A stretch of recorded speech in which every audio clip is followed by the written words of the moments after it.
The day the animals went to school. It was in the town of Furryville. The animals decided that it was time to go to school. They had seen the kids go to school every morning with their backpacks and lunchboxes, and they wanted to know what all the fuss was about. So, one sunny Monday morning, the animals gathered in front of the old schoolhouse, each with their own unique school supplies.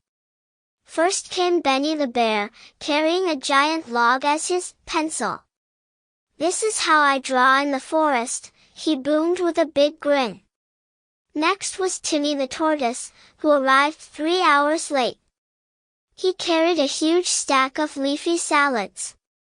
"For my lunch," he said proudly. "It should last me a week." Then there was Sally the squirrel, who brought a bag of acorns. "These are for math class," she squeaked. "Counting acorns is my favorite." Behind Sally was Polly the Parrot, who kept repeating, "Welcome to class. Welcome to class," over and over, just like a teacher. At exactly 8 a.m., the bell rang, and the first lesson began, math. "How many apples are in the basket?" asked Miss Owl, who was the teacher. Benny the bear raised his paw. "0, he shouted confidently. "0? Miss Owl asked, surprised. "Yup," Benny said. "I ate them all during recess." Everyone giggled, and Miss Owl had to explain that counting the apples required having apples to count in the first place. Next was art class. Each animal had to draw a picture of their favorite thing. Sally the squirrel drew a giant tree full of acorns. Timmy the tortoise made a very, very slow drawing of a leaf. Polly the parrot's picture looked like squiggles, because she just dipped her beak in paint and let it dance all over the page.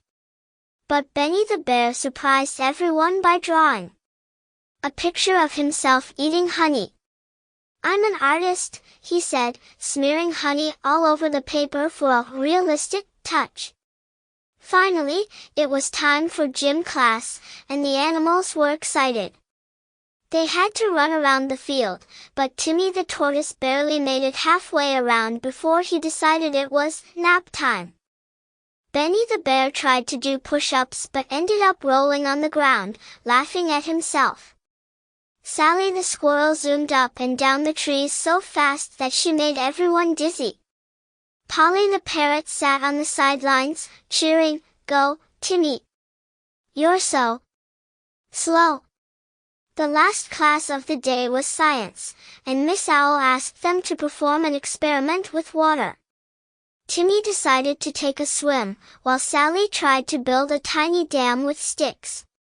Benny, of course, drank all the water before anyone could do anything. Polly the parrot shouted, "Science success," even though nobody really knew what they were supposed to be doing. As the school day ended, the animals gathered to talk about what they'd learned.